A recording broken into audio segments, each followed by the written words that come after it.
नमस्कार, न्यूज़ क्रांति के ऑडियो बुलेटिन आज क्या हुआ में सभी सुनने वालों का हार्दिक स्वागत है। एक नज़र देश दुनिया की बड़ी खबरों पर।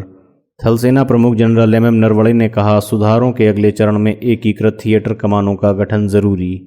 जम्मू कश्मीर में पंचायती राज अधिनियम को केंद्रीय मंत्रिमंडल से मंजूरी मिली। केंद्रीय कर्मचारियों को सरकार ने दिया दिवाली बोनस। तमिलनाडु सरकार ने त्योहारों में लॉकडाउन में ढील देने की घोषणा की। हैदराबाद में बारिश और बाढ़ से हुए नुकसान का आकलन करेगी केंद्रीय टीम। रिलायंस जियो का स्वदेशी वेब ब्राउज़र जियो पेजस लॉन्च। और अफगानिस्तान में पाकिस्तानी दूतावास के बाहर हुई भगदड़ में 15 लोगों की मौत। अब समाचार विस्तार से। कहते हैं ओल्ड इज गोल्ड कहलाता है, इसलिए तो कानपुर आज भी दुलारी ज्वेलर्स ग्रुप पर अपना भरोसा जताता है। दुलारी ज्वेलर्स ग्रुप कानपुर की pure old and trusted jewellery showroom. Visit की Dulari jewellers Kidwai Nagar and Dulari jewellers Lal Bangla. सेना प्रमुख जनरल मनोज मुकुंद नरवणे ने कहा है कि रक्षा क्षेत्र में सुधारों की प्रक्रिया में अगला कदम एकीकृत थिएटर कमानों का गठन है, जिससे युद्ध और शांति के समय तीनों सेनाओं के युद्ध कौशल और क्षमताओं का बेहतर तरीके से तालमेल किया जा सकेगा। जनरल नरवणे ने आज सिकंदराबाद स्थित रक्षा प्रबंधन कॉलेज और बाइसन डिवीजन का दौरा किया तथा वहां विभिन्न कोर्स कर रहे अधिकारियों के साथ संवाद के दौरान यह बात कही। सेना प्रमुख ने मौजूदा सुरक्षा परिदृश्य और राष्ट्रीय हितों को पूरा करने के संदर्भ में सेना की क्षमता में विकास और उसके उपयोग पर अपने विचार रखने के अलावा तीनों सेनाओं के एकीकरण, युद्ध क्षेत्र संबंधी विषयों और आधुनिकीकरण जैसे मुद्दों का उल्लेख किया। उन्होंने कहा कि चीफ ऑफ डिफेंस स्टाफ की नियुक्ति तथा सैन्य मामलों के विभाग के गठन का निर्णय ऐतिहासिक है, जिससे लंबे समय से चली आ रही मांग पूरी हुई है। उन्होंने कहा कि रक्षा क्षेत्र में सुधारों की प्रक्रिया में अगला कदम एकीकृत थिएटर कमानों का गठन है, जिससे युद्ध और शांतिकाल में तीनों सेनाओं की युद्ध और अन्य क्षमताओं के बीच तालमेल बैठाया जा सके। साथ ही उन्होंने कहा कि यह प्रक्रिया सोची समझी और व्यापक विचार विमर्श पर आधारित होगी और इसमें समय लगेगा। सेनाओं के एकीकरण पर आशावादी रुख व्यक्त करते हुए उन्होंने कहा कि यह अनिवार्य है, क्योंकि इससे इनमें तालमेल बढ़ेगा और संसाधनों का अधिक से अधिक इस्तेमाल किया जा सकेगा। सेना प्रमुख ने कहा कि यह जरूरी है कि सब राष्ट्रीय सुरक्षा को सर्वोच्च मानते हुए एकजुटता की भावना और विश्वास के साथ काम करें। रक्षा प्रबंधन कॉलेज के कार्यों की सराहना करते हुए उन्होंने इस मौके पर एक कॉफी टेबल बुकलेट का भी विमोचन किया। बाइसन डिवीजन में उन्होंने दक्षिणी कमांड की संचालन तैयारियों की सराहना की और सभी अधिकारियों व जवानों से कड़े परिश्रम व उत्साह के साथ प्रशिक्षण जारी रखने के लिए कहा, जिससे कि भविष्य की संचालन संबंधी चुनौतियों से मजबूती से निपटा जा सके। उन्होंने कोरोना महामारी के दौरान किए गए उपायों व बाढ़ राहत अभियानों में योगदान के लिए सैन्य कर्मियों की सराहना की। केंद्र सरकार ने जम्मू कश्मीर में लोकतंत्र को जमीनी स्तर पर स्थापित करने तथा सत्ता में लोगों की भागीदारी बढ़ाने के उद्देश्य से जम्मू कश्मीर पंचायती राज अधिनियम 1989 लागू करने का निर्णय लिया है। प्रधानमंत्री नरेंद्र मोदी की अध्यक्षता में आज केंद्रीय मंत्रिमंडल की बैठक हुई, जिसमें इस आशय के प्रस्ताव को मंजूरी दी गई। सूचना एवं प्रसारण मंत्री प्रकाश जावड़ेकर ने बैठक के बाद संवाददाताओं को बताया कि मंत्रिमंडल ने जम्मू कश्मीर पंचायती राज अधिनियम 1989 को लागू करने के फैसले को आगे बढ़ाया है। इसके तहत वहां त्रिस्तरीय पंचायत व्यवस्था स्थापित हो पाएगी। इस फैसले से देश के अन्य हिस्सों की तरह जम्मू कश्मीर में भी जमीनी स्तर पर लोकतंत्र के तीनों स्तरों को स्थापित करने में मदद मिलेगी। उन्होंने कहा कि जब जम्मू कश्मीर में संविधान का अनुच्छेद 370 लागू था तो वहां 3 स्तरीय पंचायती राज प्रणाली लागू नहीं थी। इस अनुच्छेद को पिछले वर्ष समाप्त कर दिया गया था। इसके तहत राज्य को अनेक विशेष अधिकार मिले हुए थे। जावड़ेकर ने कहा कि प्रधानमंत्री नरेंद्र मोदी और गृह मंत्री अमित शाह ने संसद में जो वादे किए थे वे पूरे हो गए हैं। अब जम्मू कश्मीर के लोग गांव, ब्लॉक व जिले के स्तर पर अपने प्रतिनिधि चुन सकेंगे। उन्होंने कहा कि स्थानीय निकायों के चुनाव की प्रक्रिया भी जल्द ही शुरू होगी।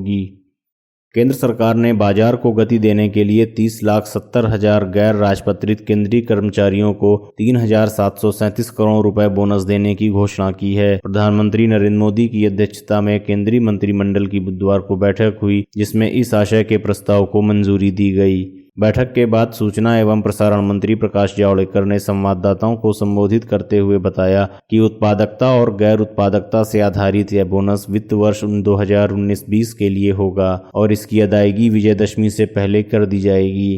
बोनस का भुगतान कर्मचारियों के बैंक खाते में सीधे जाएगा। उन्होंने कहा कि केंद्रीय कर्मचारियों, रेलवे, डाकतार, रक्षा उत्पाद कर्मचारी, भविष्य निधि संगठन और कर्मचारी राज्य बीमा निगम के कर्मचारियों को भी इसका लाभ मिलेगा। उन्होंने कहा कि यह पैसा मध्यम वर्ग के पास जाएगा और बाजार में मांग में इजाफा होगा। तमिलनाडु के मुख्यमंत्री E.K. पलानीस्वामी ने बुधवार को त्योहारी मौसम से पूर्व राज्य में लागू लॉकडाउन में ढील देने की घोषणा की। कल से राज्य में दुकानों और होटलों को 1 घंटा देर तक खोलने की अनुमति भी दी जाएगी। मुख्यमंत्री ने वरिष्ठ मंत्रियों और राज्य सचिवालय के विशेषज्ञों के साथ बैठक की अध्यक्षता में कोविड-19 की स्थिति पर चर्चा करते हुए कहा कि राज्य सरकार द्वारा इसके मद्देनजर मानक परिचालन प्रक्रियाओं की घोषणा की गई है। उन्होंने कहा कि राज्य में कंटेनमेंट क्षेत्रों को छोड़कर अन्य क्षेत्रों में सभी सब्जी और किराने की दुकानें, होटल व रेस्टोरेंट तथा चाय की दुकानें रात 10 बजे तक खुली रहेंगी। राज्य में जबकि 1 अक्टूबर से लॉकडाउन में छूट की घोषणा करते हुए उन्होंने घोषणा की थी कि दुकानें रात 8 से 9 बजे तक खुली रहेंगी और अब कल से रात 10 बजे तक दुकानें खुली रहेंगी। मुख्यमंत्री ने कहा, आगामी त्योहारों को ध्यान में रखते हुए यह निर्णय लिया गया है और इससे अर्थव्यवस्था को पटरी पर लाने में सहायता मिलेगी। मुख्यमंत्री ने आगे कहा कि सरकार के कड़े प्रयासों के कारण राज्य में कोविड-19 का प्रसार नियंत्रण में है और तमिलनाडु में कोरोना रिकवरी दर देश में सबसे अधिक है और राज्य में मृत्यु दर भी अन्य राज्यों से कम है।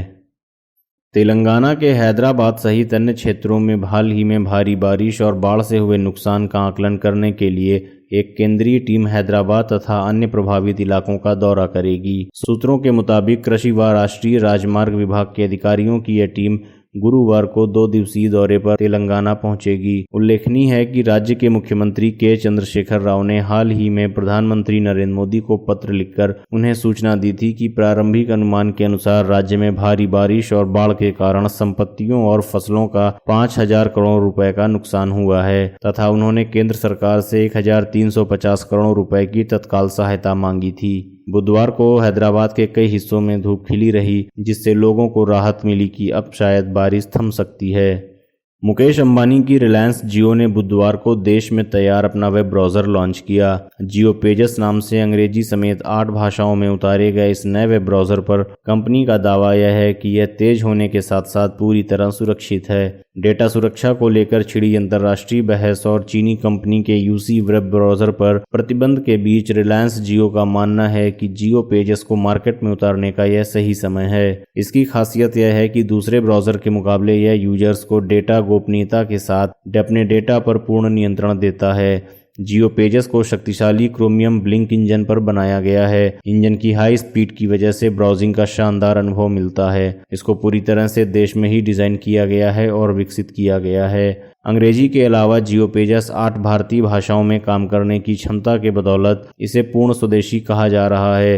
हिंदी, मराठी, तमिल, गुजराती, तेलुगु, मलयालम, कन्नड़ और बंगाली जैसी भारतीय भाषाओं में यह ब्राउज़र पूरी तरह सपोर्ट करता है। Personalised home screen, personalised theme, personalised content, informative cards, भारतीय भाषा के कंटेंट, एडवांस डाउनलोड मैनेजर और एड ब्लॉकर जैसी सुविधाएं भी इस ब्राउज़र में ग्राहकों को मिलेंगी।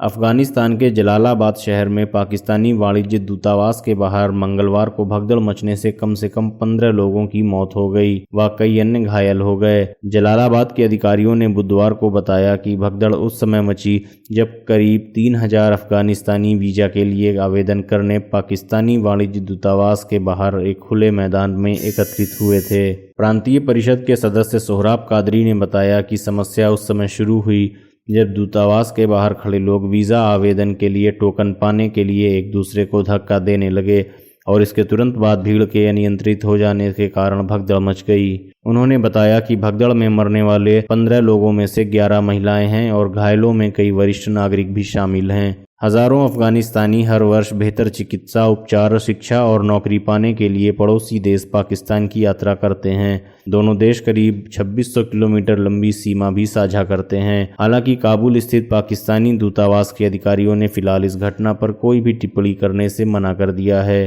कहते हैं ओल्ड इज गोल्ड कहलाता है, इसलिए तो कानपुर आज भी दुलारी ज्वेलर्स ग्रुप पर अपना भरोसा जताता है। दुलारी ज्वेलर्स ग्रुप, कानपुर की pure, old and trusted jewellery showroom. Visit की Dulari jewellers, Kidwai Nagar and Dulari jewellers, Lal Bangla.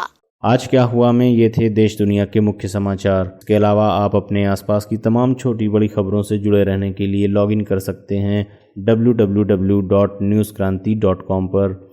News क्रांति से आप तमाम social media platforms Facebook, Twitter, YouTube और इंस्टाग्राम पर भी जुड़ सकते हैं। न्यूज़ क्रांति से जुड़े रहने के लिए धन्यवाद। शुभ रात्रि।